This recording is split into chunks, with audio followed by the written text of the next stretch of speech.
fine. My shirt only says MCC too, so that works. Oh, there we And, go. and kudos, because you did mention, and you have several pastors, I think, that are recognized here, and pulling several pastors together in 2 weeks is nearly an impossible feat, so you did It is just do completely something. God. Yes, It yeah, is- absolutely. Oh, and I was gonna say, just 1 second to say this. So the reason I got Alice McGee here is because my friend Sherry, who I will only say names because a lot of people know Sherry. Sherry was getting fed with Marcia. She came to Marcia and me, and it was a day that she was willing to eat. And she wanted vegetables, and she wanted a place to sit down to eat. And so she got in my car and told me to drive her somewhere, which was not legit. She just wanted to sit down. And then she said, drive me to Alice's house, which I did. And Alice called me the next morning. So let's not belittle people that are unhoused, because this is happening because of people that are unhoused. Sorry. Thank you. I'm Vance Haywood. I'm the senior pastor at St. John's MCC, and also a part of the emergency response committee that was developed, which we'll talk just a little bit about here in a minute. We started out, our church did several years ago, doing various things, going down to Moore Square some when the serving was happening there, and we would actually close the church once a month or so, or once sometime period they would do, and go down. I was not the pastor then, I was just a member of the church. And go down and spend time at Moore Square. Fast forward, about 6 years ago, we partnered with some other local organizations and opened what would be known as a day shelter, but we just opened the doors and had folks coming into the church. And it ultimately was a lot of folks who were experiencing homelessness that we were serving, that we had in the building, and it got to a point where we'd have roughly 100 to 120 people there every single day, serving meals during the day and various activities. And a lot of folks that would make back and forth between us and Oak City Cares, and collaborating a lot to try and make sure folks were getting connected to services. Out of that is where we kind of got involved in the shelter work that we'll talk a little bit about. So prior to that, there was what you heard Chris mention earlier, white flag shelters. And that was primarily when it would get really cold outside, they would open up all the existing shelters and they would go well above their capacities. Well, we were providing our daytime service one day, and the night was going to happen and it was going to get to freezing. And this wonderful thing that we all come to know as COVID had happened, or started happening, and so we called to figure out where we were supposed to send people that night, because it was going to be really cold and we needed to know where to tell folks to go to. That had not been planned for or thought about, and all of the existing shelters had reduced capacity because trying to be safe and keep folks in an environment that was, a safe space to be. So, fortunately, one of my board members was sitting at the front desk of the church, and I stepped out and I told him we have nowhere to send folks, and he and I were on the same wavelength. We have to open. So I called Kathy and I'm like, we cannot do this by ourselves. And so Oak City Cares and St. John's opened up that first 2 weeks while we established a white flag sheltering system. And Urban Ministry stepped up and assisted in managing it that first year. They have their own shelter programs that they were managing, so they said, we can't really continue this. We need somebody else to step in and do this, and so we stepped in and helped manage the White Flag program for the last few years now, since that happened.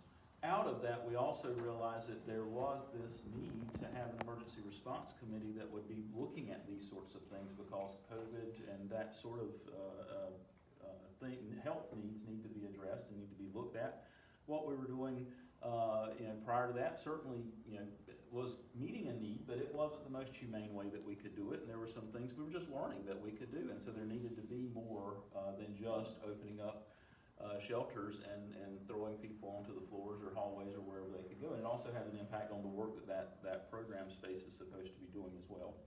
So we had developed this emergency response committee so we could look at things outside of just winter weather, because we know that there's days like today, and we work together with partners, and Oak City opened their doors and expanded capacity today to be able to allow folks when they left the shelter this morning to have a safe place to be today, and then they can go back to the shelter this evening. So that's how we developed what is the Emergency Response Committee. That's a part of our Continuum of Care, one of the committees that serves in that role. I have the honor of serving as the chair of that committee. So if anybody's interested in learning more about that or joining the committee and helping with all the great work, we certainly need people to help us with that. So Kathy's part of our governing board, so you can get plugged in with her, and she can tell you exactly who to go to talk to get through the nominating process. So we've done this thing called White Flag for the last few years. The first year we did this, I think when we did it in Hull, we were serving roughly 120 people each night. Last year, we hit in our own shelters a max, I think, of 380. When we looked at what Healing Transitions was doing and what we were doing at Salvation Army, we have families at the Salvation Army. Between all of us, we had over 500 people in the max nights in White Flag Shelter. So on those coldest nights, we had 500 people that came in a single night looking for safe space to be. So it's a huge impact and a huge expansion in numbers of people that we're seeing over these last few years. What we also recognized this past year as a result of some of the great work that Healing Transitions has been doing is the number of people that needed shelter space or were looking for shelter space outside of those nights that couldn't get into other shelter spaces. One, because the numbers are growing, and we were still operating with some reduced capacities in our existing shelter spaces. So we were able to get funding through the city and the county on November 1st when we opened up for our normal White Flag season, which was usually only on those nights that was 35 degrees or below, and we were able to open up what we call a drop-in shelter, similar work to what Healing Transitions was doing in overflow capacities. And so it's a low barrier shelter. There's no requirements to come in. You simply come in and tell us you need a space to be, and you have a space to be tonight. And so we've been able to operate that since November 1st every night up until right now, and we'll continue doing that. We're operating currently in our existing spaces with 150 bed capacity. We do have room to flex a little bit over that on some really rough nights, but it's hard to do that. If we have a White Flag emergency, we're able to declare White Flag and then open up additional shelter spaces in other areas to be able to expand that capacity. So we're still doing that work right now. You have heard, and we've seen this information out there, that the shelters are closing. That's a little bit of a maybe miscommunication. The shelter that we're in now, the buildings that we're in now, we are leasing and we're an intentional temporary lease. That property was sold to private investor firms, and they're doing what anybody with property downtown wants to do and putting something there that's going to make a lot of money and housing that I'll never be able to afford. But I can go visit folks to live there and tell them about the great work we do.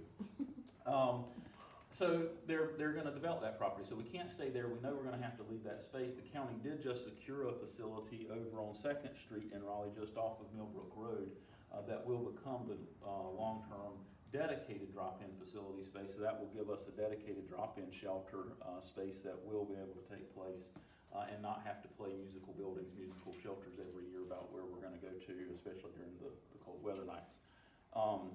We're also at the same time, so that site will be open. There's also a plan to open up additional beds. I think the number is 90, but do not quote me on that, at South Wilmington Street. So South Wilmington Street is going to do an expansion project and reopen some beds that had been lost during the COVID pandemic. So we'll see some expansion in that space.